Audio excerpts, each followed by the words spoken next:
അന്ന് എനിക്കുണ്ടായ വലിയൊരു strong desire, I want to be successful, financially wealthy.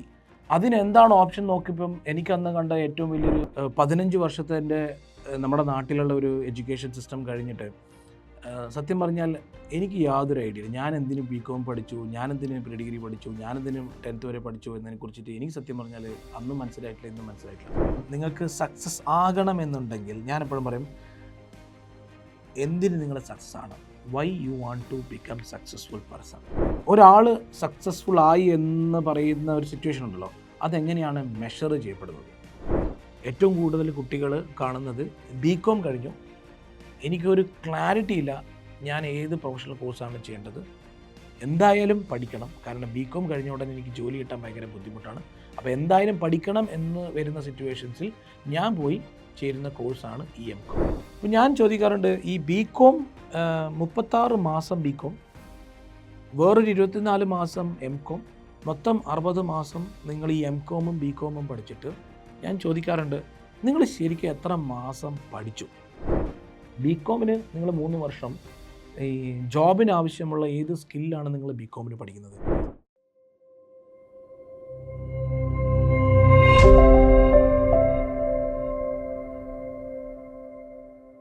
നമസ്കാരം.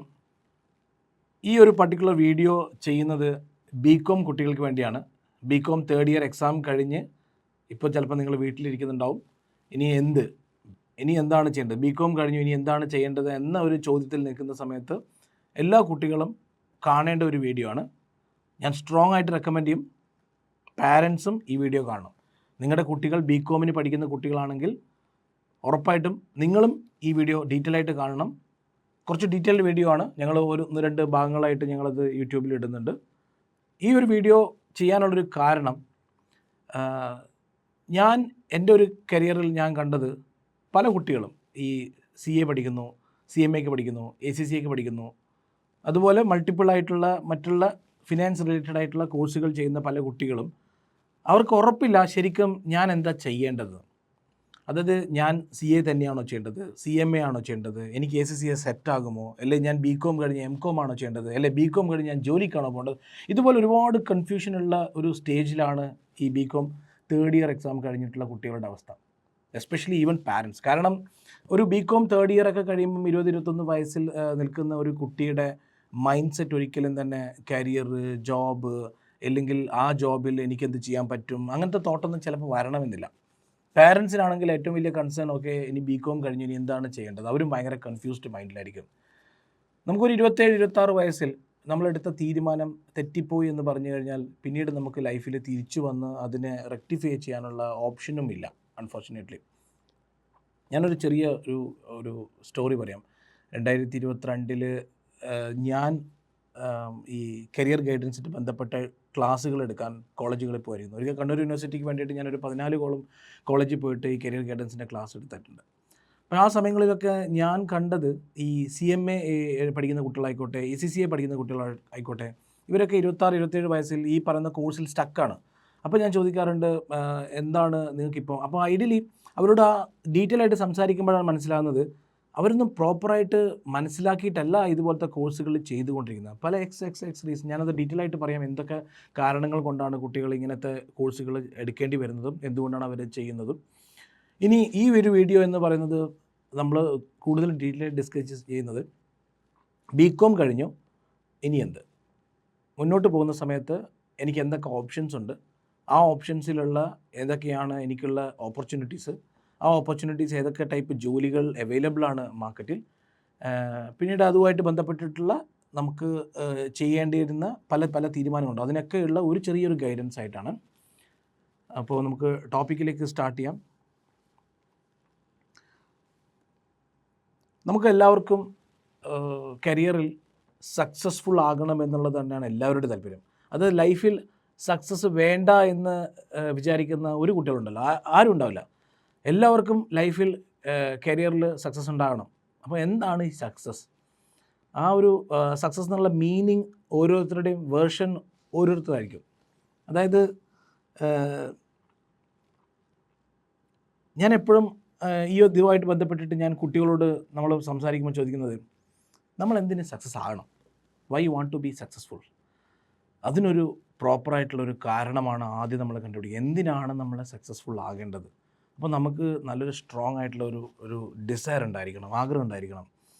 ഞാൻ എൻ്റെ ഒരു ബാക്ക്ഗ്രൗണ്ട് പറയാം. ഞാനൊരു ചാർട്ടേഡ് അക്കൗണ്ടൻ്റാണ്.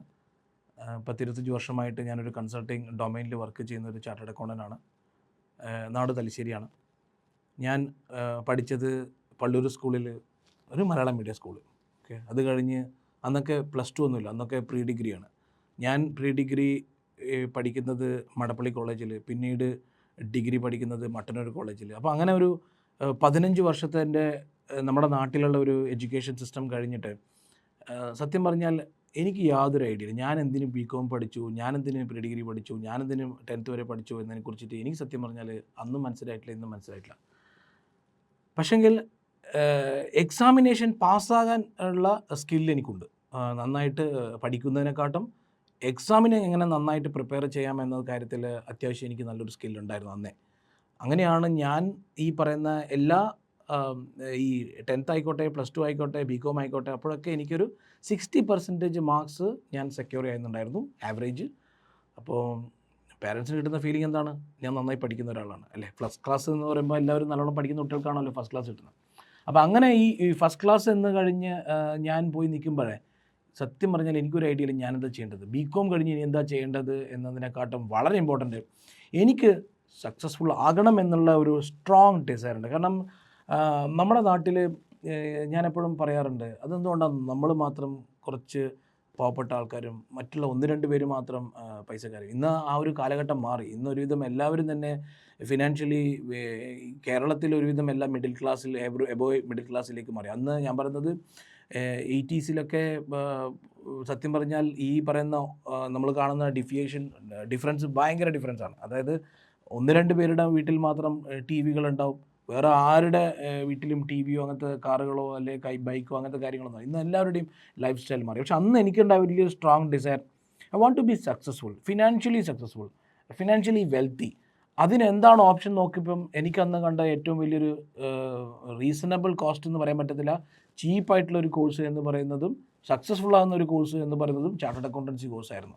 പക്ഷെ അന്ന് എനിക്ക് ആ സ്ട്രോങ് ഡിസയർ ഉണ്ടായിരുന്നു. ഞാൻ ഈ പറയാൻ വന്നത്, നമ്മൾ ലൈഫിൽ സക്സസ്ഫുൾ ആകണം എന്നത് ഡിപ്പെൻഡ്സ് അപ്പോൺ നമ്മളുടെ ഡിസയർ, എന്തിന് നമ്മൾ സക്സസ്ഫുൾ ആകണം എന്നുള്ളത്. ഓക്കെ, നമുക്കിനി വേറെ ടോപ്പിക്കിലേക്ക് ഡിസ്കസ് ചെയ്യാം. ഒരാൾ സക്സസ്ഫുൾ ആയി എന്ന് പറയുന്ന ഒരു സിറ്റുവേഷൻ ഉണ്ടല്ലോ, അതെങ്ങനെയാണ് മെഷർ ചെയ്യപ്പെടുന്നത്? ഓരോരുത്തരും കാഴ്ചപ്പാട് അത് വളരെ ഡിബേറ്റബിൾ ആയിട്ടുള്ള ഇഷ്യൂ ആണ്. ഒരാൾ ചിലപ്പം വെൽത്ത് ആയിരിക്കാം ഒരാളുടെ സക്സസ് മെഷർ ചെയ്യുന്നത്, അയാളുടെ ഫിനാൻഷ്യലി അയാളിപ്പോൾ ഏത് പൊസിഷൻ നിൽക്കുന്നു എന്നതായിരിക്കാം. ചിലപ്പം ചിലപ്പോൾ അയാളുടെ എഡ്യൂക്കേഷൻ ക്വാളിഫിക്കേഷൻ ആയിരിക്കാം, ഇല്ലെങ്കിൽ അയാളുടെ ഒരു എംപ്ലോയ്മെൻറ്റ്, അയാളുടെ ഒരു പൊസിഷൻ ആയിരിക്കാം, ഇല്ലെങ്കിൽ ഏതെങ്കിലും ഒരു ഗെയിമിൽ അയാൾ വളരെ സക്സസ്ഫുള്ളായിട്ട് അച്ചീവ് ചെയ്തായിരിക്കാം. സോ പല കാര്യങ്ങളിൽ നമ്മൾ ഒരു റീസൺ കൊണ്ട് നമ്മൾ അച്ചീവ് ചെയ്യപ്പെടുന്നു, നമ്മളവിടെ എത്തിപ്പെടുന്നു. ആ എത്തിപ്പെടുന്ന നമ്മുടെ സക്സസ്ഫുൾ മെഷർ ചെയ്യുന്നത്, നിങ്ങൾ സക്സസ്ഫുൾ ആണെന്ന് മെഷർ ചെയ്യുന്നത് വേറെ കുറേ ആൾക്കാരാണ്, കുറേ ഔട്ട്സൈഡ് ആൾക്കാരാണ് നോക്കുന്നത്. അവനിപ്പോൾ കൊള്ളാം, അവനിപ്പോൾ നല്ല ഉഷാറായി, പഴയ ആളൊന്നുമല്ല, ഇപ്പോൾ ആൾ മാറിപ്പോയി. ഇതൊക്കെ പറയുന്ന കാര്യങ്ങളൊക്കെ പറയുന്നത് നമ്മൾ സക്സസ്ഫുള്ളായി എന്നത് അയാളുടെ പെർസ്പെക്റ്റീവിലാണ്. ചിലപ്പോൾ നമ്മൾ സക്സസ്ഫുൾ ആവണമെന്നില്ല. പേഴ്സണലി ചിലപ്പോൾ ഒരു വ്യക്തിയെ ആലോചിച്ച് കഴിഞ്ഞാൽ അയാൾ സക്സസ്ഫുൾ ആകണമെന്നില്ല. പക്ഷേ നിങ്ങൾ ഔട്ട്ലുക്ക് കാണുന്നത് ഇയാൾ ഭയങ്കര സക്സസ്ഫുൾ ആണെന്നുള്ളത്. സോ അത് പേഴ്സൺ ടു പേഴ്സൺ മാറും. എന്നാലും നമുക്കൊരു ടു ദ എക്സ്റ്റെൻറ്റ് നമുക്ക് നോക്കാം എങ്ങനെയാണ് ഒരാളുടെ സക്സസ്ഫുൾ മെഷർ ചെയ്യുന്നത്. 95% പീപ്പിൾ എന്താ ചിന്തിക്കുന്നത്, നല്ലൊരു ജോലി കിട്ടിക്കഴിഞ്ഞാൽ ഞാൻ സക്സസ്ഫുള്ളായി, അല്ലേ? നല്ലൊരു ജോലിയാണ് ഒരാളുടെ സക്സസ് എന്ന് പറയുന്നതിനെ മെഷർ ചെയ്യുന്നത്. നല്ലൊരു ജോബ്, ഗുഡ് ജോബ്. പിന്നീട് വന്നിട്ട് നമ്മുടെ പ്രൊഫഷൻ.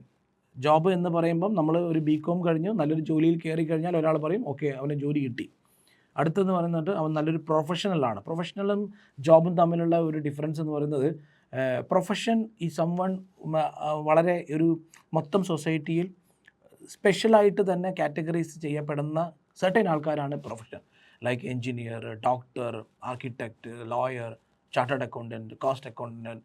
അപ്പോൾ അതുപോലെയുള്ള ഓരോരോ സെഗ്മെൻറ്റിൽ അവർ വളരെ സ്പെസിഫിക് ആയിട്ടുള്ള ഒരു പ്രൊഫഷണൽ ക്വാളിഫിക്കേഷൻ നേടിയെടുത്തതിന് ശേഷമാണ് അവരെ നമ്മൾ പ്രൊഫഷൻ, അവിടെയും നമുക്ക് സക്സസ് ആകാം. അടുത്തത് നമ്മൾ ഏതെങ്കിലും ബിസിനസ് സ്റ്റാർട്ട് ചെയ്യാം. ഇപ്പം നല്ലോണം പഠിച്ച് നല്ല ജോലി കിട്ടി നല്ല പ്രൊഫഷണലായാൽ മാത്രം സക്സസ്ഫുൾ ആവണമെന്നില്ല. നമ്മൾ പഠിക്കാതെയും നമുക്ക് നല്ലൊരു ജോലി, നമ്മൾ തന്നെ ഒരു ബിസിനസ് സ്റ്റാർട്ട് ചെയ്തിട്ട് അതിലും നമ്മൾ സക്സസ്ഫുൾ ആകാം. ഇഷ്ടം പോലെ എക്സാമ്പിളുണ്ട്, അങ്ങനെ ആയ ആൾക്കാരുടെയും എക്സാമ്പിളുണ്ട്. പക്ഷേ എന്തായാലും ഇതെല്ലാം നമ്മൾ കാണുന്നത് നമ്മളുടെ സക്സസ് ആകുന്നു എന്ന് പറയുമ്പം, അതായത് നമ്മൾ ഏത് ജോബ് ആയിക്കോട്ടെ, പ്രൊഫഷൻ ആയിക്കോട്ടെ, ഈവൻ എ ബിസിനസ് ആയിക്കോട്ടെ, ഇതെല്ലാം ഒരാൾ സക്സസ് ആകുന്നത് നമ്മളത് വളരെ പാഷനോട് കൂടി ക്യാരി ചെയ്യുമ്പോഴാണ്. അത് ജോലി ചെയ്യുന്നവരെല്ലാവരും ഉണ്ട്. ഒരുപാട് ഡോക്ടേഴ്സ് ഉണ്ട്, ഒരുപാട് എഞ്ചിനീയർ ഉണ്ട്, ഒരുപാട് ചാർട്ടേഡ് അക്കൗണ്ടൻ്റ് ഉണ്ട്. അതേപോലെ തന്നെയാണ് ഒരുപാട് പേര് ബിസിനസ് സ്റ്റാർട്ട് ചെയ്യുന്നുണ്ട് അല്ലേ. പക്ഷേ ഇവരെല്ലാവരും സക്സസ്ഫുൾ ആണോ എന്ന് ചോദിച്ചു കഴിഞ്ഞാൽ വലിയ ചോദ്യചിഹ്നമാണ്. എന്താണ് ഇവർ സക്സസ് ആകുന്നതും സക്സസ് ആകാത്തതിൻ്റെ മേജർ ഡിഫറൻസ് എന്ന് പറയുന്നത്, അവരെങ്ങനെ അതൊരു പാഷനായിട്ട് കൊണ്ട് നടക്കുന്നു. പാഷൻ എന്ന് പറയുമ്പം, അതായത് ഈ പാഷൻ എന്ന് പറയുന്നതിൻ്റെ ഒരു എക്സാമ്പിൾ പറയാം. നമ്മളൊരു ജോലിക്ക് കയറിയിട്ട് 9 മണിക്ക് ഓഫീസിൽ കയറി, ഒരു 11 മണിയായി, നമ്മൾ അത് കഴിഞ്ഞ് 12 മണിയായി. അപ്പോൾ നമ്മൾ പിന്നെ നോക്കുക ഉച്ചയ്ക്ക് ഊണിൻ്റെ സമയമായി, ഊണ് കഴിച്ച് വരും. ഊണ് കഴിച്ച് വന്നിട്ട് പിന്നീട് 1 മണിക്കൂർ ബ്രേക്ക് എടുക്കും, കാരണം ഊണ് കഴിച്ചാൽ ഒരു ബ്രേക്ക്. അത് കഴിഞ്ഞാൽ നമ്മൾ 2-2:30 മണിക്ക് മടിയില്ലാതെയും ആൾക്കാർ പിന്നീട് ജോലിക്ക് കയറുന്നു. അത് കഴിഞ്ഞിട്ട് പിന്നെയും നോക്കും 5:30ആയി, 6 മണിയായി, 6:15ആയി, 6:30ആയി, എന്നാൽ പിന്നെ പാക്ക് ചെയ്താൽ വീട്ടിൽ പോവാം. ഇത് ഒരു ജോലിയാണ്. ഓക്കെ.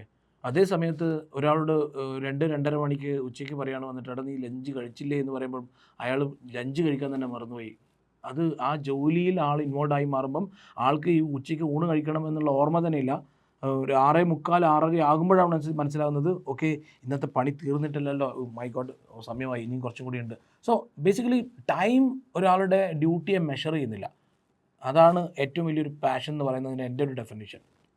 അതായത് നമ്മൾ അതിൽ ഇൻവോൾവ് ആയിക്കഴിഞ്ഞാൽ നമുക്ക് സാറ്റർഡേ സൺഡേ ആയാലും രാവിലെ 6 മണിയായാലും രാത്രി 10 മണിയായാലും ഇതിങ്ങനെ ക്യാരി ചെയ്തുകൊണ്ടിരിക്കും. അതിപ്പോൾ ജോലി ആയിക്കോട്ടെ, അല്ലെങ്കിൽ തൊഴിലായിക്കോട്ടെ, അല്ലെങ്കിൽ ഏതെങ്കിലും ബിസിനസ് ആയിക്കോട്ടെ, നമ്മളതിങ്ങനെ ക്യാരി ചെയ്തുകൊണ്ടിരിക്കുന്ന ഒരു ടൈപ്പ് ഓഫ് ഒരു നേച്ചർ ഓഫ് ക്യാരക്ടറുണ്ട്. അതാണ് നമ്മൾ പറയുന്നത് മെഷർ ചെയ്യുന്ന ആൾ എത്രത്തോളം പാഷനറ്റ് ആണെന്ന്. കാരണം അതിനു വേണ്ടി എത്ര ടൈം ആൾ സ്പെൻഡ് ചെയ്ത് കഴിഞ്ഞാലും ഒരിക്കലും ആൾ സമയത്തിനെ ജോലിയെ കുറ്റം പറയത്തില്ല. ഇല്ലെങ്കിൽ നമ്മൾ പറയും എന്ത് ജോലിയാണ്, അവിടെ എന്ത് പണിയാണ്. അത് പറഞ്ഞ ആൾക്കാരുണ്ടല്ലോ, അവരൊന്നും സത്യം പറഞ്ഞാൽ ഒരു ജോബിനെ പാഷനായിട്ടല്ല കാണുന്നത്. അവർക്ക് ജോബ് എന്ന് പറയുന്നത് 30,000-40,000 ശമ്പളം ഏൺ ചെയ്യാനുള്ള ഒരു മീനായിട്ടാണ് അവരുടെ ആ ജോലിയെ കാണുന്നത്. അതാണ് ഞാൻ പറയുന്നത് ഈ പാഷൻ. അപ്പോൾ ഈ പാഷനോട് കൂടി ഈ ജോബും പ്രൊഫഷനും ബിസിനസ്സും നമ്മൾ എത്ര പാഷനോട് കൂടി കെയറി ചെയ്യുന്നു, അതാണ് നമ്മുടെ മണി, അൾട്ടിമേറ്റ്ലി മണി എന്ന് പറയുന്ന ഒരു മെഷർമെൻറ്റിലേക്ക് എത്തുന്നത്.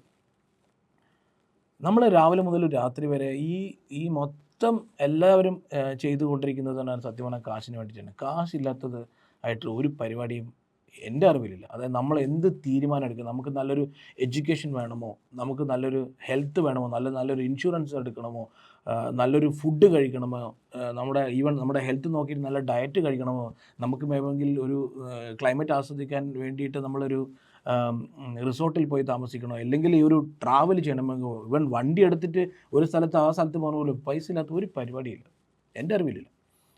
ഈ പൈസ എന്ന് പറയുമ്പോൾ ആൾക്കാരേക്കും നിങ്ങൾക്ക് കാശ് മാത്രം മതി എന്നുള്ളത്.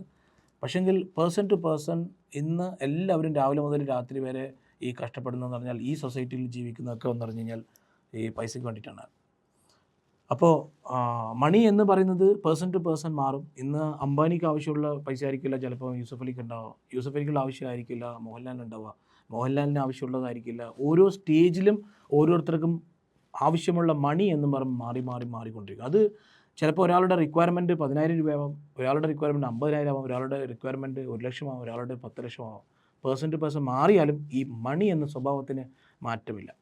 അതുകൊണ്ട് ഞാൻ എപ്പോഴും കുട്ടികളോട് പറയുന്നത്, നമ്മൾ എന്ത് ജോലിക്ക് നമ്മൾ പോകുമ്പോഴും അതിൽ നമ്മൾ എത്രത്തോളം സക്സസ്ഫുൾ ആയി മാറി എന്നതിനെ ഒരു ലെവൽ വരെ മെഷർ ചെയ്യുന്ന ഒരു ഫാക്ടർ മണി തന്നെയാണ്. അപ്പോൾ വീഡിയോ കാണുമ്പോൾ ആൾക്കാർക്ക് തോന്നും ഞാൻ ഈ കാശിനെ പറ്റി മാത്രം പറയുന്നില്ല. പക്ഷേ അൺഫോർച്ചുനേറ്റ്ലി പൈസയ്ക്ക് പൈസ തന്നെ വേണം. എൻ്റെ ലൈഫിൽ ഞാൻ കണ്ട ഏറ്റവും വലിയൊരു പാഠം എന്ന് പറഞ്ഞാൽ, നമുക്ക് കാശുള്ള സമയത്ത് ചിലപ്പം അതിനുള്ള വാല്യൂ മനസ്സിലാവില്ല, കാശില്ലാത്ത സമയത്താണ് ശരിക്കും അതിൻ്റെ വാല്യൂ മനസ്സിലാവും. പെട്ടെന്ന് ഞാൻ പറയും, നിങ്ങൾക്ക് ഒരു 50,000 രൂപ അല്ലെങ്കിൽ 1 ലക്ഷം രൂപ നമുക്കിന്ന് പെട്ടെന്ന് മാനേജ് ചെയ്യണമെന്ന് പറഞ്ഞാൽ എത്ര ഡിഫിക്കൾട്ടാണ്. എത്ര പേര് ചോദിച്ചു തരും, എത്ര പേരോട് ചോദിക്കാൻ പറ്റും. ആദ്യം നിങ്ങൾ ആ ഒരു മെഷർമെൻറ്റ് ലിസ്റ്റ് എടുത്തു കഴിഞ്ഞാൽ തന്നെ നിങ്ങൾക്ക് മനസ്സിലാവും നിങ്ങൾ എത്രത്തോളം ആ ഒരു മണി എന്ന് പറയുന്ന ഫാക്ടർ നമ്മുടെ ലൈഫിൽ എത്രത്തോളം ബാക്ക് ഫയർ ചെയ്യുന്നുണ്ട്. അപ്പോൾ അതുകൊണ്ട് തന്നെ ഞാൻ പറഞ്ഞത്, നമ്മൾ പഠിക്കുമ്പോഴേ നമ്മൾ സക്സസ് ആകണം, നല്ലൊരു ജോലി വേണം, നല്ലൊരു പാഷനുള്ള ജോലി വേണം. ആ ജോലിയിൽ കൂടി നമുക്ക് നല്ല രീതിയിൽ വന്നിട്ട് പൈസ സമ്പാദിക്കാനും ഉള്ള സ്കില്ലുണ്ടായിരിക്കണം.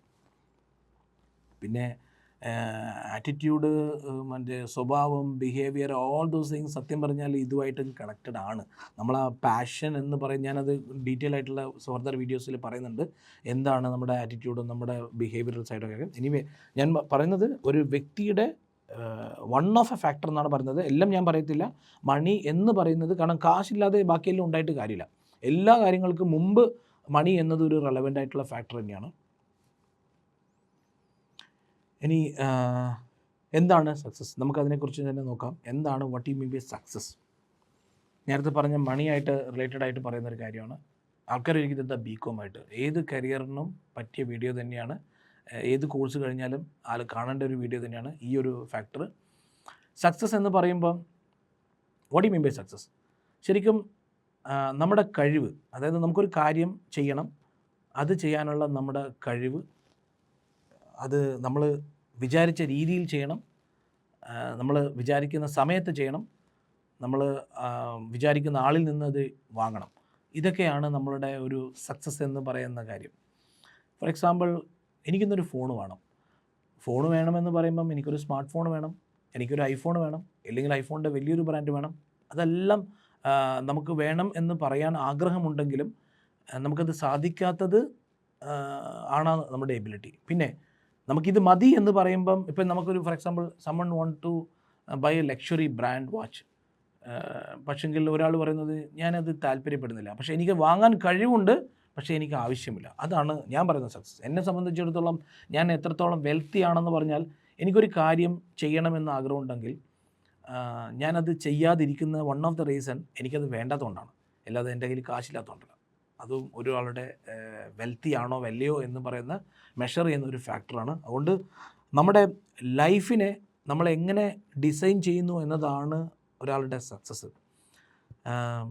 ഫോർ എക്സാമ്പിൾ, നാളെ ഫ്യൂച്ചറിൽ നിങ്ങൾക്ക് ഈ പറയുന്ന കുട്ടികൾ 21-22 വയസ്സുള്ള കുട്ടികൾ 29-30 വയസ്സിലാകുമ്പം ഒരു കല്യാണം കഴിഞ്ഞു, കുട്ടികളായി കഴിഞ്ഞാൽ പിന്നെ നമുക്കൊരു വീട് വേണം, നമുക്ക് കുട്ടീനെ സ്കൂളിൽ പറഞ്ഞേക്കണം, നല്ല എഡ്യൂക്കേഷൻ കൊടുക്കണം.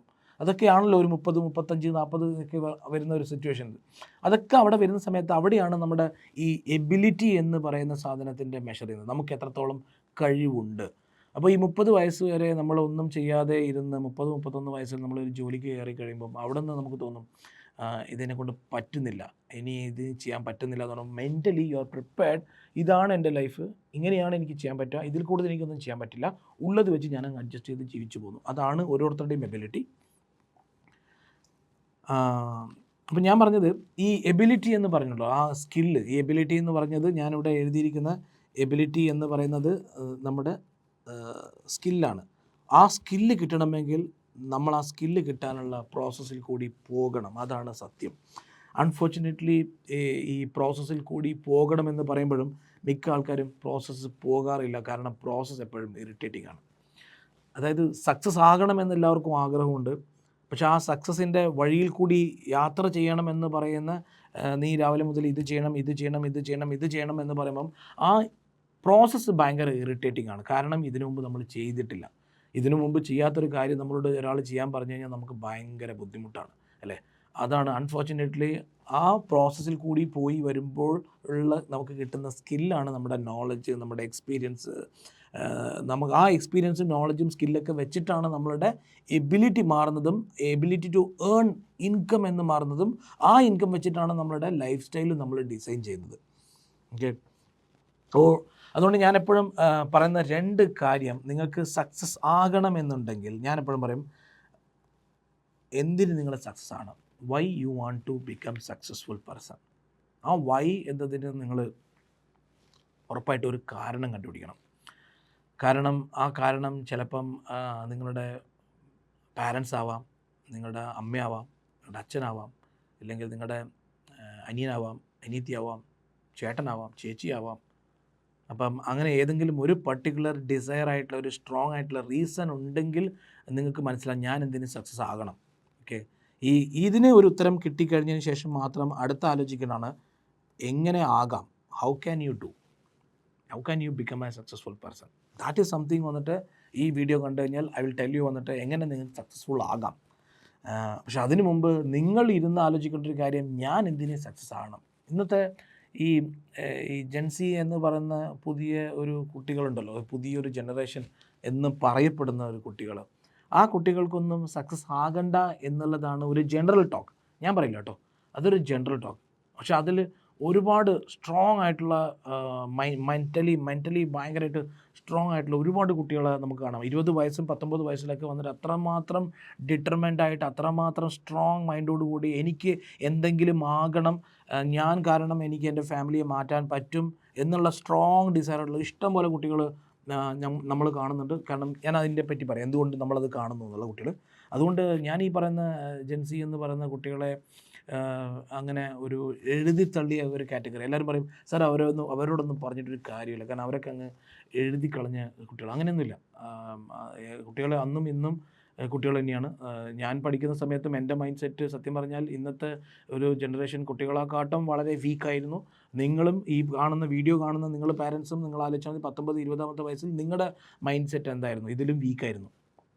ഓക്കെ, അപ്പം അന്നും ഇന്നും ഉള്ള കുട്ടികളുടെ മൈൻഡ് സെറ്റിൽ വലിയ രീതിയിലൊന്നും മാറ്റങ്ങളൊന്നുമില്ല. അത് പ്രോപ്പറായിട്ട് അവർക്ക് അതിനുള്ള ഗൈഡൻസോ അതിനുള്ള പ്രോപ്പറായിട്ട് പറഞ്ഞു കൊടുക്കാൻ ആളില്ലാത്തതിൻ്റെ ഒരു കാര്യമായിരിക്കാം. അതായത് അവർ പറയുന്നത് കേൾക്കാൻ ഇന്ന് ആൾക്കാരില്ലാത്തതിൻ്റെ ഒരു കുഴപ്പമാവും.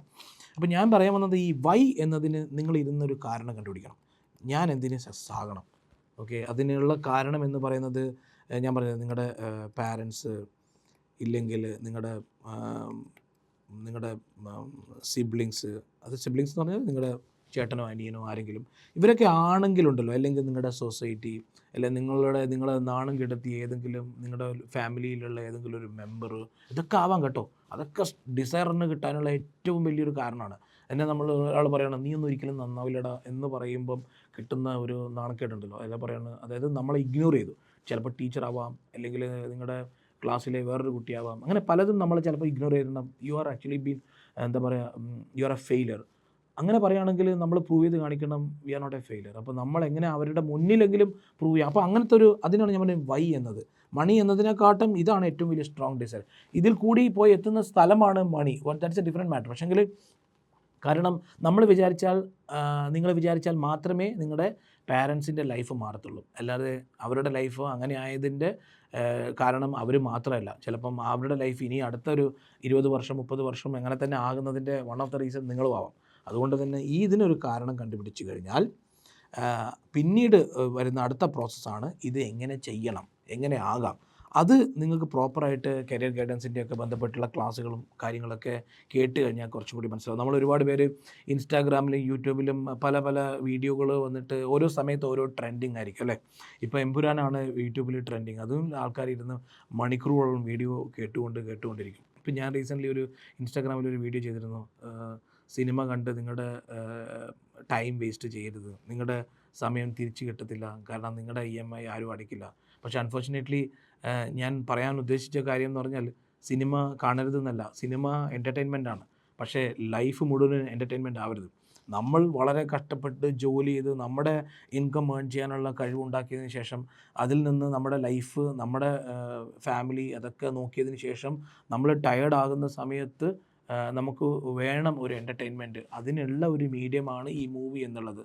പക്ഷേ ഫുൾ ടൈം രാവിലെ മുതൽ രാത്രി വരെ ഇത് തന്നെ കണ്ടിരുന്നിട്ട്, കാരണം OTTയിൽ നിങ്ങളിനി അടുത്ത ഒരു 10 വർഷം അല്ലെങ്കിൽ 20 വർഷം ഇരുന്ന് സിനിമ കാണണം എന്ന് വിചാരിച്ചു കഴിഞ്ഞാൽ അത്രത്തോളം മൂവികൾ ഇന്ന് അവൈലബിൾ ആണ്, അത്രത്തോളം ഡാറ്റ ഇന്ത്യയിൽ ഫ്രീ ആണ്. ഈ ഡാറ്റയും ഫ്രീ ആണ്, OTTയും കാണാൻ ഇത്രമാത്രം മൂവികളുള്ള സമയത്ത് ഇമാജിൻ നമ്മളൊരു ദിവസം ഒരു മാസം എത്ര മൂവികൾ ഇതുപോലത്തെ. ഇനിയിപ്പോൾ ഉള്ളത് സീരീസാണ്. ചില ആൾക്കാർ ഞാൻ ആ സീരീസ് കണ്ടുവന്ന്. സത്യം പറഞ്ഞാൽ ഞാൻ ഇന്നുവരെ ഒരു സീരീസും കണ്ടിട്ടില്ല കേട്ടോ. ഞാൻ ഇമാജിൻ ഒരു സീരീസ് എന്ന് പറയുമ്പം ഒരു 1 hour 2 hour എന്ന് പറയുമ്പം, ഈവൻ എനിക്കറിയില്ല ഒരു സീരീസ് എത്ര മണിക്കൂറുണ്ട് എന്ന് എനിക്കറിയില്ല, ചിലപ്പം 45 minutes ആവാം. ഇമാജിൻ ആസ് മെനി സീരീസ് നമ്മൾ കംപ്ലീറ്റ് ചെയ്തു എന്ന് പറയുമ്പം, okay, U enjoyed your time, that is fine. But ആ ടൈം നിങ്ങളുടെ കരിയറിൽ വേറെ എവിടെയെങ്കിലും ഇൻവെസ്റ്റ് ചെയ്തു വരുന്നെങ്കിൽ നിങ്ങൾക്ക് you have A better career, അല്ലെങ്കിൽ ബെറ്റർ പ്രോസ്പെക്റ്റ്. അല്ലെങ്കിൽ നിങ്ങളിതൊക്കെ സെറ്റിലായി, ഞാൻ പറഞ്ഞില്ലേ മണിയായി, ഇനി എനിക്കൊന്നും ചെയ്യാനില്ല, ഐ എം സെറ്റിൽഡ് പേഴ്സൺ, ഇനി ഞാൻ എന്ത് ചെയ്യണം എന്ന് ആലോചിക്കുന്ന സമയത്ത് take time, invest time and enjoy your time. അതൊക്കെ എൻ്റർടൈൻമെൻറ്റാണ്. അല്ലാതെ സക്സസ്ഫുൾ ആകാതെ നമ്മുടെ സമയം കൊണ്ടുപോയി വേറൊരു മീഡിയത്തിൽ കൊണ്ടുപോയി ഇൻവെസ്റ്റ് ചെയ്തിട്ട് പിന്നെ ആൾക്കാർ വന്നിട്ട് വേറെ സിസ്റ്റത്തിനെ കുറ്റം പറഞ്ഞിട്ട് പറയും എന്തുകൊണ്ട് ഞാൻ സക്സസ് ആയില്ല എന്ന്. So that's a different topic all together. Anyway നമുക്ക് അടുത്ത ഒരു വിഷയത്തിലേക്ക് കടക്കാം, എങ്ങനെ നമുക്ക് സക്സസ് ആകാം എന്നുള്ളത്. ഓക്കെ, ഇനി ഇതിൻ്റെ ഒരു ജസ്റ്റ് ഒരു പോയിന്റ് ഞാൻ പറഞ്ഞുതരാം. ഞാൻ എപ്പോഴും പറയാറുണ്ട്, നേരത്തെ പറഞ്ഞതുപോലെ മണി എന്ന് പറയുന്ന ഒരു എലിമെൻ്റാണ് നമുക്ക് ചോയ്സ് തരുന്നത്. ഇപ്പം ഞാൻ ഫർദറായിട്ട് എക്സാമ്പിൾ പറയാം. ഇപ്പം നമുക്കൊരു സിനിമ കാണണം, ഇല്ലെങ്കിൽ എനിക്കൊരു ഫുഡ് കഴിക്കാൻ പോകണം, എനിക്ക് നല്ലൊരു ഹോസ്പിറ്റലിൽ ട്രീറ്റ്മെൻറ്റ് പോകണം, എനിക്ക് നല്ലൊരു സ്കൂളിൽ എൻ്റെ മക്കളെ പഠിപ്പിക്കണം. ഇതൊക്കെ നോക്കുന്ന സമയത്ത് പല ഓപ്ഷൻസ് ഉണ്ട് അല്ലേ? പല ഓപ്ഷൻസ് ഉണ്ട്. ഗവൺമെൻറ് സ്കൂളിൽ പഠിപ്പിക്കാം, വേണമെങ്കിൽ നമുക്ക് മൾട്ടിപ്ലക്സിന് പോകുന്നതിന് പകരം സാധാരണ തിയേറ്ററിൽ പോയി സിനിമ കാണാം, ആസ്റ്ററിൽ പോകുന്നതിന് പകരം ഗവൺമെൻറ് ഹോസ്പിറ്റലിൽ പോകാം. ഇതെല്ലാം നമ്മുടെ ലൈഫിൽ കിട്ടുന്ന ചോയ്സാണ് അല്ലേ? ആ ചോയ്സ് എന്ന് പറയുന്നത് അൺഫോർച്ചുനേറ്റ്ലി മണിയാണ്. അപ്പോൾ അവിടെയൊക്കെ നമ്മുടെ ലൈഫ് സ്റ്റൈലിൽ നമുക്ക് ആവശ്യമുള്ള റിക്വയർഡായിട്ടുള്ള പല പല ചോയ്സുകളും നമുക്ക് ഓപ്റ്റ് ചെയ്യാൻ പറ്റുന്നത് മണി ഉണ്ടെങ്കിൽ മാത്രമാണ്. അതുകൊണ്ടാണ് ഞാൻ ഇതിനെ ഇത്രത്തോളം സ്ട്രെസ് ചെയ്ത് പറയുന്നത്, ഡോണ്ട് മിസ്റ്റേക്ക് മീ. ഓക്കെ,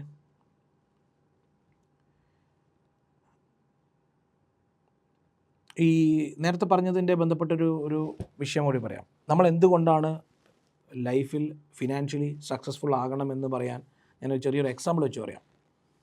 നമ്മൾ 10th വരെ എങ്ങനെയാണ് പഠിക്കുന്നത്? 10th വരെ പഠിക്കുമ്പോൾ നമുക്ക് ഓപ്ഷൻസ് ഒന്നുമില്ല അല്ലേ? 1ാം ക്ലാസ് മുതൽ 10ാം ക്ലാസ് വരെ നമ്മൾ പഠിക്കുമ്പം സ്കൂളിൽ എന്തൊക്കെ സബ്ജക്ട്സ് ഉണ്ടോ ആ സബ്ജക്ട്സ് ഒക്കെ വന്നിട്ട് നമ്മൾ മാൻഡേറ്ററി ആയിട്ട് പഠിക്കും.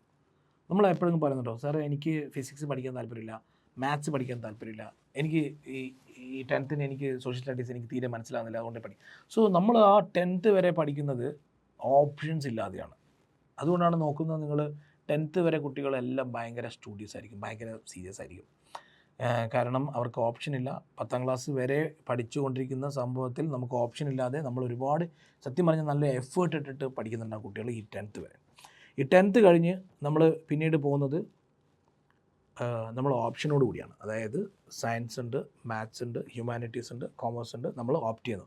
അവിടെയാണ് ആദ്യമായിട്ട് നമുക്ക് ഓപ്ഷൻ നടക്കുന്നത്. ഈ ഓപ്ഷൻ നടക്കുന്ന സമയത്ത് ഈ പഠിക്കാൻ മടിയുള്ള ആൾക്കാർ, ഇല്ലെങ്കിൽ അത്രയും ആവറേജ് ആയിട്ടുള്ള സ്റ്റുഡൻസ്, അവരെല്ലാവരും നേരെ പോകുന്ന ഒരു സ്ട്രീം എന്ന് പറഞ്ഞാൽ കോമേഴ്സ് സ്ട്രീമിലേക്കാണ്. കാര്യം സയൻസ് എനിക്ക് തലയിൽ കയറത്തില്ല, കണക്ക് എനിക്ക് മനസ്സിലാവില്ല, ബെറ്റർ വന്നിട്ട് കോമേഴ്സിൽ പോകാം. അങ്ങനെ പോകുന്ന ഒരു കാറ്റഗറി, എല്ലാവരും പറയത്തില്ല, ഒരു കാറ്റഗറി. പിന്നെ ഈ കൊമേഴ്സ് എന്ന് പറയുന്ന ഫീൽഡിൽ ഒരുപാട് ഓപ്പർച്യൂണിറ്റികൾ കണ്ട് ഇത് മാത്രം മതി എന്ന് പറയുന്ന വേറൊരു കാറ്റഗറി കൊമേഴ്സ്. പിന്നെ അത് കഴിഞ്ഞ് +2 കഴിഞ്ഞാൽ നമുക്ക് കിട്ടുന്ന വേറൊരു ഓപ്ഷൻ, BCom ചെയ്യാം, ഇല്ലെങ്കിൽ ഏതെങ്കിലും പ്രൊഫഷണൽ കോഴ്സസ് ചെയ്യാം. ഈ BCom ചെയ്യണോ പ്രൊഫഷണൽ കോഴ്സ് ചെയ്യണോ എന്ന് പറയുമ്പോൾ ഞാൻ ഓപ്റ്റ് ചെയ്യും, ഞാൻ +2 കൊമേഴ്സ് ഇങ്ങനെ പഠിച്ചു, ഇനി എനിക്ക് ഇതിൽ കൂടുതലൊന്നും എഫർട്ട് ഇടാനൊന്നും വയ്യ, എനിക്ക് ഈ പ്രൊഫഷണൽ കോഴ്സൊക്കെ എന്താണെന്ന് തന്നെ അറിയില്ല, CA എന്താണ്, ACC എന്താണ്, CMA എന്താണ്, ഇതൊക്കെ പഠിക്കാൻ ഒരുപാട് പൈസ വേണം, എന്നാൽ പിന്നെ ചെയ്യാണ്ടിരിക്കണം. അങ്ങനത്തെ ഒരു ഓപ്ഷൻ എടുത്തിട്ട് കുട്ടികൾ ഈ BComലേക്ക് വരുന്നു. BCom കഴിഞ്ഞ് അടുത്ത ആൾക്കാർ പോകുന്നത് MComനാക്കുക. BCom കഴിഞ്ഞ് ഇഷ്ടം പോലെ കുട്ടികൾ MComന് പോകുന്നുണ്ട്. നിങ്ങളിൽ എത്ര പേര് ചിന്തിച്ചിട്ടുണ്ടോ ഇപ്പോൾ BCom കഴിഞ്ഞ് ഇനി അടുത്ത MCom ആണ്? എൻ്റെ എക്സ്പീരിയൻസിൽ MCom കഴിഞ്ഞ ഒരു കുട്ടിയോട് നമ്മൾ ചോദിക്കുകയാണ് എന്തിന് MCom ചെയ്തു എന്ന് പറഞ്ഞാൽ, ഇന്ന് വരെ എനിക്കൊരു 95% കുട്ടികൾ ഇന്നുവരെ പ്രോപ്പറായിട്ട് ആൻസർ തന്നിട്ടില്ല എന്തിനാണ് അവർ MCom ചെയ്തത്. നമുക്ക് വല്ല ടീച്ചിങ് പ്രൊഫഷനോ, അല്ലെങ്കിൽ ആൾക്കാർ വിചാരിക്കും ഗവൺമെൻറ് സ്ഥാപനങ്ങളിൽ എന്തെങ്കിലും PSC ടെസ്റ്റ് എഴുതാനോ, ഇല്ലെങ്കിൽ നമുക്കെന്തെങ്കിലും ബാങ്ക് ടെസ്റ്റ് എഴുതാനോ, ഇതിനൊക്കെ MCom എന്ന് പറയുന്ന ഒരു കോഴ്സ് വളരെ റെലവൻ്റ് ആണ് എന്ന് ചിന്തിക്കുന്ന ഒരുപാട് പേരുണ്ട്. ബട്ട് അൺഫോർച്ചുനേറ്റ്ലി MCom എന്ന് പറയുന്ന കോഴ്സിന് അതിൻ്റേതായ വാല്യൂ ഉണ്ട്. പക്ഷേ അത് ചെയ്യുമ്പോൾ നിങ്ങൾ അസസ് ചെയ്യേണ്ട ഏറ്റവും ഇമ്പോർട്ടൻ്റ് കാര്യം, നമ്മൾ എന്തിനത് ചെയ്യണം, അത് ചെയ്താൽ എന്ത് കിട്ടും. ഏറ്റവും കൂടുതൽ കുട്ടികൾ കാണുന്നത് BCom കഴിഞ്ഞു, എനിക്കൊരു ക്ലാരിറ്റി ഇല്ല ഞാൻ ഏത് പ്രൊഫഷണൽ കോഴ്സാണ് ചെയ്യേണ്ടത്, എന്തായാലും പഠിക്കണം, കാരണം BCom കഴിഞ്ഞ ഉടനെ എനിക്ക് ജോലി കിട്ടാൻ ഭയങ്കര ബുദ്ധിമുട്ടാണ്, അപ്പോൾ എന്തായാലും പഠിക്കണം എന്ന് വരുന്ന സിറ്റുവേഷൻസിൽ ഞാൻ പോയി ചേരുന്ന കോഴ്സാണ് ഈ MCom. കാരണം അടുത്ത 2 കൊല്ലത്തേക്ക് എൻ്റെ വീട്ടിൽ നിന്നും നാട്ടിൽ നിന്നും ആരും ചോദിക്കില്ല എന്താ ചെയ്യുന്നത്, MCom ചെയ്യുന്നു എന്ന് പറഞ്ഞാൽ അടുത്ത 2 കൊല്ലത്തേക്ക് ഞാൻ രക്ഷപ്പെട്ടു. അപ്പോൾ ഈ MCom കഴിഞ്ഞ് അല്ലെ BCom കഴിഞ്ഞ് നമ്മൾ നോക്കുന്ന ഓപ്ഷൻ എന്ന് പറഞ്ഞാൽ നേരെ ജോലിക്ക് പോകണോ, അല്ലെ ഏതെങ്കിലും കരിയർ ബന്ധപ്പെട്ടിട്ട് എന്തെങ്കിലും വേറെ എന്തെങ്കിലും ട്രെയിനിങ്ങോ അല്ലെങ്കിൽ ഇൻറ്റേൺഷിപ്പോ വല്ലതും ചെയ്യണം. ഇതിലും 95% കുട്ടികൾ പോകുന്നത് ജോലിക്കാണ്. അപ്പോൾ ഞാൻ ചോദിക്കാറുണ്ട്, ഈ ബികോം 36 മാസം ബികോം, വേറൊരു 24 മാസം എംകോം, മൊത്തം 60 മാസം നിങ്ങൾ ഈ എംകോമും ബികോമും പഠിച്ചിട്ട് ഞാൻ ചോദിക്കാറുണ്ട്, നിങ്ങൾ ശരിക്കും എത്ര മാസം പഠിച്ചു? 60 മാസത്തിലും 36 മാസത്തിലും എത്ര മാസം പഠിച്ചു എന്ന് പറഞ്ഞാൽ ഈ ബികോമിന് പഠിക്കുന്ന കുട്ടികൾ പറയുന്ന കോമൺ ആയിട്ടുള്ള ഒരു സ്റ്റേറ്റ്മെൻ്റ് ഉണ്ട്. അതായത്, സാർ ഞാൻ എക്സാമിന് ഒരാഴ്ച മുമ്പാണ്, എക്സാമിന് ഒരു മാസം മുമ്പാണ്. ഈ എക്സാമിന് ഒരു മാസം മുമ്പ് എന്ന് പറയുമ്പം ആകെ ഈ കുട്ടികൾ പഠിക്കുന്നത് 3 മാസം 4 മാസമാണ്. ഏത് പറയുന്നത് 36 മാസത്തിൽ കുട്ടികൾ ഈ പഠിക്കുന്നു എന്ന് പറയുന്ന പ്രോസസ്സ് ശരിക്കും സീരിയസ്ലി എക്സാമിനേഷൻ പാസ്സാകാൻ വേണ്ടി പഠിക്കുന്നു എന്ന് പറയുന്ന പ്രോസസ്സ് ആകെ 3 മാസം 4 മാസമാണ്. അത് പറയുന്നത് ഭയങ്കരമായിട്ട് അവർ പ്രൗഡായിട്ടാണ്. കാരണം 36 മാസം ബികോമിൽ ഞാൻ 20 മാസം പഠിച്ചു എന്ന് പറഞ്ഞാൽ അത് മൊത്തത്തിൽ ഔട്ട്ലൈൻ കൊടുക്കുന്ന എന്ന് പറഞ്ഞാൽ നിനക്കെന്താ പഠിച്ചാൽ മനസ്സിലായി ഇത് ഇത്രമാത്രം പഠിക്കാൻ എന്താ ഉള്ളത്. കാരണം അവരെ സംബന്ധിച്ചിടത്തോളം ബികോം എംകോം എന്ന് പറയുന്നതൊക്കെ വളരെ സിമ്പിളായ കോഴ്സാണ്. അതിനൊന്നും എഫേർട്ട് ഇടാതെ വളരെ നോർമലി പഠിച്ചാലും നമുക്ക് ഈ 55-60%, ഞാൻ പറയുന്നത് നോർമലി പഠിച്ചാൽ തന്നെ 55-60% മാർക്ക് കിട്ടുന്നു എന്ന് പറയുന്ന ഒരു കോഴ്സിനോട് ഒരു കുട്ടിക്കുള്ള ആ കോഴ്സിനോടുള്ള ഒരു മനോഭാവം തന്നെ ഡിഫറെൻ്റ് ആയിരിക്കും. It's very simple, very easy. അതായത് ഞാൻ പറഞ്ഞ് 10 വരെ പഠിച്ച് +2 ഓപ്ഷൻ എടുത്തു, ബികോം കഴിഞ്ഞൊരു ഓപ്ഷൻ എടുത്തു, അത് കഴിഞ്ഞ് ബികോം കഴിഞ്ഞിട്ടും ഈ കുട്ടികൾ പഠിക്കുന്നതിലും ഓപ്ഷൻ എടുത്തു. പഠിക്കുന്നതിലും ഓപ്ഷനാണ് എടുത്തിരിക്കുന്നത്. ഇത് 3 മാസം പഠിച്ചാൽ മതി, ഇത് 4 മാസം പഠിച്ചാൽ വളരെ സിമ്പിളാണ്. കാരണം ഇതിനു മുമ്പ് ആരും ഇത്രയും ഡീറ്റെയിൽ ആയിട്ട് പഠിച്ചിട്ടില്ല. ഈ ഇപ്പോൾ പഠിക്കുന്ന കുട്ടികളും ആരും അത്ര ഡീറ്റെയിൽ ആയിട്ട്, കാരണം നമ്മൾ കോളേജിൽ പോകുന്നത് എൻജോയ് ചെയ്യാനാണ് അല്ലേ. കോളേജിൽ പോകുന്ന റിക്വയർമെൻറ്റും അതിൻ്റെ പർപ്പസും ഡിഫറെൻ്റ് ആണ്. അത് ആ ഒരു മൈൻഡ് സെറ്റിൽ പോകുന്നത്. അതായത് നല്ല പഠിച്ചുകൊണ്ടിരിക്കുന്ന കുട്ടി ഈ ഒരു 5 വർഷം ഈ പറയുന്ന മറ്റേ +2 കഴിഞ്ഞ് പിന്നീട് ഒരു സ്കൂൾ ഡേയ്സിൽ നിന്ന് കോളേജിലേക്ക് വന്ന്, അതായത് യൂണിഫോമിൽ നിന്ന് കളർ ഡ്രസ്സിലേക്ക് വന്ന് വേറെ ബയോളജിക്കലി ഒരുപാട് കുട്ടികൾക്ക് മാറ്റങ്ങൾ സംഭവിച്ചിട്ട് ആ ഒരു സിറ്റുവേഷൻസിൽ അവരുടെ മൈൻഡ് സെറ്റ് മാറുന്നു, അവരുടെ ആറ്റിറ്റ്യൂഡ് മാറുന്നു, അവരുടെ പഠിക്കുന്നതിനോടുള്ള സീരിയസ്നെസ് മാറുന്നു, കോഴ്സിനോടുള്ള ആറ്റിറ്റ്യൂഡ് മാറുന്നു. അങ്ങനെയൊക്കെ മാറി 21 വയസ്സ് വന്നിട്ട് വളരെ നോർമലി സ്പെൻഡ് ചെയ്ത് അവർ ബികോം കഴിഞ്ഞ് വന്ന് നിൽക്കുന്ന ഒരു അവസ്ഥയുണ്ട്. അവിടെ നിന്നാണ് ആലോചിക്കുന്നത്, ഞാൻ ഇനി ഈ ജോലിക്ക് പോകണോ അല്ലെങ്കിൽ. ഞാൻ ചോദിക്കാറ്, ബികോമിന് നിങ്ങൾ 3 വർഷം ഈ ജോബിന് ആവശ്യമുള്ള ഏത് സ്കില്ലാണ് നിങ്ങൾ ബികോമിന് പഠിക്കുന്നത്? കുട്ടികളാരും തന്നെ ഒരു എക്സൽ വരെ പഠിക്കുന്നില്ല. അപ്പം നമ്മൾ ആ ഒരു കമ്മ്യൂണിറ്റിയിൽ നമ്മൾ അത്രയും ഡീപ്പായിട്ട് ഇൻവോൾവ് ആയതുകൊണ്ടാണ് നമ്മൾ മനസ്സിലാക്കുന്നത്, ഇത്രയും ബികോം കഴിഞ്ഞിട്ട് നമുക്ക് ജോലി വേണമെന്ന് പറഞ്ഞു പോകുമ്പം ഈ ജോലി തരുന്ന എംപ്ലോയർ നമുക്ക് ശമ്പളം തരണമെങ്കിൽ നമുക്കൊരു സ്കിൽ ഉണ്ടായിരിക്കണം. അതിനാണല്ലോ ജോലി തരുന്നത്. അപ്പോൾ അതിനുള്ള സ്കില്ലും അതിനുള്ള റിക്വയർമെൻറ്റും നമ്മൾ ചിലപ്പോൾ ഫുൾഫിൽ ചെയ്യുന്നത്. അവിടെയാണ് നമ്മൾ നോക്കേണ്ടത്. നമ്മൾ ഇമ്മീഡിയറ്റ്ലി ജോബിന് പോകണോ, അവിടെ നമ്മൾ സാലറി ആണോ ഫോക്കസ് ചെയ്യേണ്ടത്, അല്ലെങ്കിൽ നമ്മുടെ കരിയറാണോ ഫോക്കസ് ചെയ്യേണ്ടത്? പിന്നെ മിക്കവാറും കുട്ടികൾ പോകുന്നത് ഈ പ്രൊഫഷണൽ കോഴ്സിലേക്കാണ്. ആ പ്രൊഫഷണൽ കോഴ്സിലേക്ക് ഞാൻ പറയാറുണ്ട്, ഏത് കോഴ്സും ജോയിൻ ചെയ്യാൻ വളരെ എളുപ്പമാണ്. പക്ഷേ ആ കോഴ്സിൽ നിന്ന് നമ്മളത് കണ്ടിന്യൂ ചെയ്ത് അതിൽ നിന്ന് നമ്മളൊരു കരിയർ സെറ്റപ്പ് ചെയ്തെടുക്കാനാണ് ബുദ്ധിമുട്ട്. അതുകൊണ്ട് തന്നെ ജോയിൻ ചെയ്തതിന് ശേഷം നമ്മൾ പലപ്പോഴും ആക്കുന്ന ഒരു ഡൈലമ, സ്റ്റേ ചെയ്യണോ അല്ല നമ്മൾ ക്വിറ്റ് ചെയ്യണോ. അതായത് 23-24 വയസ്സിൽ കുറേ അറ്റംപ്റ്റ് എഴുതി 25 വയസ്സിലൊക്കെ ഇത് ഇനി എന്നെക്കൊണ്ട് പറ്റില്ല, എന്നാൽ പിന്നെ നിർത്തിക്കളയാം. അങ്ങനത്തെ ഒരു സിറ്റുവേഷൻസിലും കുട്ടികൾ ഈ പറയുന്ന കോൾ എടുക്കാറുണ്ട്. അപ്പോൾ ഞാൻ ഇത്ര മാത്രം പറഞ്ഞതിൻ്റെ ഓപ്ഷൻ എന്ന് പറഞ്ഞാൽ ഇതെല്ലാം നമ്മുടെ ലൈഫിലുള്ള ചോയ്സാണ്. ആരും തന്നെ നമ്മൾ ഫോഴ്സ്ഫുള്ളി ആരും തന്നെ പറയുന്നില്ല നിങ്ങളെ കൊണ്ട് സയൻസ് എടുപ്പിക്കാൻ. ആരും തന്നെ നിങ്ങളോട് പറയുന്നില്ല ബികോം ചെയ്യാതെ നിങ്ങൾ ഏതെങ്കിലും പ്രൊഫഷണൽ കോഴ്സ് ചെയ്യാൻ. നിങ്ങളോട് ആരും തന്നെ പറയുന്നില്ല നിങ്ങൾ കരിയറിന് വേണ്ടിയിട്ട് നിങ്ങൾ കൂടുതൽ സമയം ചിലവാക്കൂ. നിങ്ങളോട് ആരും തന്നെ പറയുന്നില്ല ഈ പ്രൊഫഷണൽ കോഴ്സ് നിങ്ങളത് കണ്ടിന്യൂ ചെയ്യണമെന്ന്. അതായത് ഇതെല്ലാം ലൈഫിൽ നമ്മൾ എടുക്കുന്ന തീരുമാനമാണ്, നമ്മുടെ ചോയ്സാണ് അല്ലേ. ഈ ഒരു ബിറ്റ്വീൻ, അതായത് 20 മുതൽ 25-26 വയസ്സ് വരെ നമ്മുടെ ലൈഫിൽ ആരും തന്നെ ഫോഴ്സ്ഫുള്ളി പറയുന്നില്ല നിങ്ങൾ ചെയ്യണം. ഇതെല്ലാം നമ്മൾ നമ്മുടേതായ അനാലിസിസ് വെച്ചിട്ട് നമ്മൾ എടുക്കുന്ന ചോയ്സാണ്, ഓപ്ഷൻസ് നമ്മുടെയാണ് അല്ലേ. ബട്ട് അൺഫോർച്ചുനേറ്റ്ലി ഞാൻ ഈ പറയുന്നത് 30 വയസ്സ് കഴിഞ്ഞാൽ ലൈഫിൽ നമുക്ക് ചോയ്സ് ഉണ്ടാവില്ല. 30 വയസ്സ് കഴിഞ്ഞാൽ നമ്മുടെ ലൈഫിൽ ചോയ്സ് ഉണ്ടാവില്ല എന്ന് പറയാൻ കാരണം, അന്ന് നമ്മുടെ ലൈഫിലുള്ള ഓരോ തീരുമാനങ്ങളും നമ്മുടെ ചോയ്സ് അല്ല, നമ്മൾക്ക് അത് മാത്രമേ ഓപ്ഷനായിട്ട് അവൈലബിൾ ഉള്ളൂ. അതിന് ഓപ്ഷൻ തന്നെ പറയാൻ പറ്റത്തില്ല. നമ്മൾ പറയാണ് നിനക്ക് ഈ വഴിയിൽ കൂടി മാത്രമേ പോകാൻ പറ്റുള്ളൂ എന്നാണ് പറയുന്നത്. 20 മുതൽ 26 വയസ്സ് വരെ നമുക്ക് പല വഴിയിൽ കൂടി പോകാമായിരുന്നു. നമ്മൾ പോയ വഴികളൊക്കെ മറ്റുള്ള ഓപ്ഷൻസ് നോക്കിയിട്ടാണ് നമ്മൾ പോയത്, അല്ലേ? അപ്പം ലൈഫിൽ നമ്മളെടുക്കുന്ന തീരുമാനങ്ങളൊക്കെ, നമ്മളെപ്പോഴും എടുക്കുന്ന തീരുമാനങ്ങൾ വളരെ സേഫായിരിക്കും, വളരെ കൺവീനിയൻ്റ് ആയിരിക്കും, വളരെ കംഫർട്ടബിൾ ആയിരിക്കും. കാരണം നമുക്ക് ആർക്കും തന്നെ ഫെയിലാകാൻ മടിയാണ്, അല്ലേ? കാരണം ഫെയിലാകാൻ എല്ലാവർക്കും പേടിയാണ്. അപ്പം എല്ലാവർക്കും സക്സസ് ആകണമെന്ന് പറയുമ്പോഴും ആർക്കും ഫെയിലാകാൻ ആർക്കും തന്നെ താല്പര്യമില്ല. ഫെയിലായാൽ പിന്നീട് അതെങ്ങനെ റീകോഴ്സ് ചെയ്യണം എന്നുള്ളതിനെ പറ്റി വലിയ ഐഡിയ ഉണ്ടാവില്ല. അങ്ങനെയാണ് നമുക്ക് ഈ ചോയ്സും ഈ ഓപ്ഷനൊക്കെ നമ്മളെപ്പോഴും കംഫർട്ടബിളായും സേഫായിട്ടും കൺവീനിയൻ്റ് ആയിട്ടുള്ള ഡിസിഷൻ എടുക്കുന്നത്. പക്ഷേ ആഫ്റ്റർ 30 ഇയേഴ്സ് നമ്മുടെ ലൈഫിൽ ഈ ഓപ്ഷൻസ് ഉണ്ടാവില്ല. അപ്പം ഞാൻ പറയും, കുട്ടികളോട് പറയാറുണ്ടേ, നമ്മുടെ ലൈഫ് ഒരിക്കലും ഈ ലോട്ടറി ടിക്കറ്റ് എടുക്കുന്ന അവസ്ഥയാവരുത്. ഈ ലോട്ടറി ടിക്കറ്റ് എടുക്കുന്നതിൻ്റെ അവസ്ഥ എന്ന് പറയാൻ കാരണം, നിങ്ങൾ ശ്രദ്ധിച്ചിട്ടുണ്ടോ, ലോട്ടറി ടിക്കറ്റ് എടുക്കുന്നതൊക്കെ വന്നിട്ട് വളരെ പാവപ്പെട്ട ആൾക്കാരും ലേബർ കാറ്റഗറി ആൾക്കാർ. രാവിലെ 6-6:30 മണിക്ക് ഓപ്പൺ ചെയ്യുന്ന, 7 മണിക്ക് ഓപ്പൺ ചെയ്യുന്ന ആദ്യത്തെ കട നമ്മുടെ ലോട്ടറി ടിക്കറ്റാണ് കേരളത്തിൽ, അല്ലേ?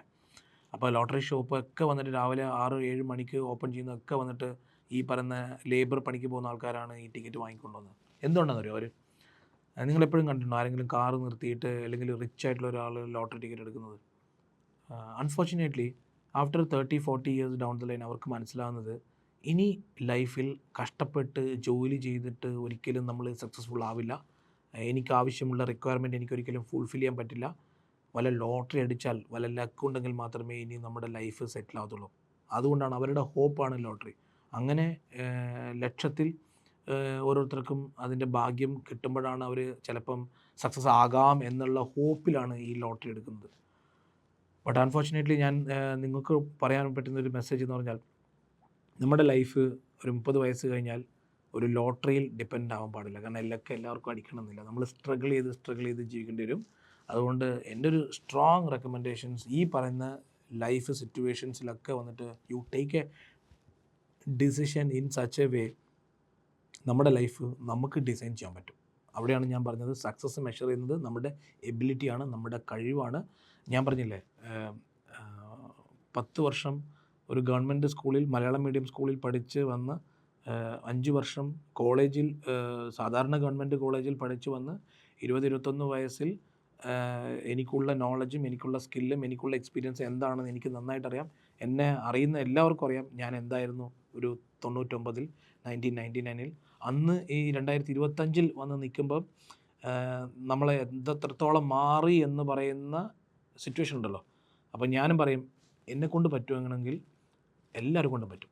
കാരണം ഞാൻ മനസ്സിലാക്കുന്നത്, ഇന്നത്തെ 20 വയസ്സുള്ള 21 വയസ്സുള്ള കുട്ടിക്കുള്ള ഇൻഫർമേഷൻ ആക്സസ്, നോളജ്, അണ്ടർസ്റ്റാൻഡിങ്, അവൻ്റെ ഒരു മൈൻഡ് സെറ്റ്, അത് എൻ്റെ 21 വയസ്സിനെക്കാട്ടും എനിക്കൊന്നത് ഒരു 10 ടൈംസ് ബെറ്റർ ആയിരിക്കും. അപ്പോൾ നിങ്ങൾക്ക് ചെയ്യാൻ പറ്റും, എല്ലാവർക്കും ചെയ്യാൻ പറ്റും. അതുതന്നെയാണ് എൻ്റെ സ്ട്രോങ് ആയിട്ടുള്ള മെസ്സേജ്.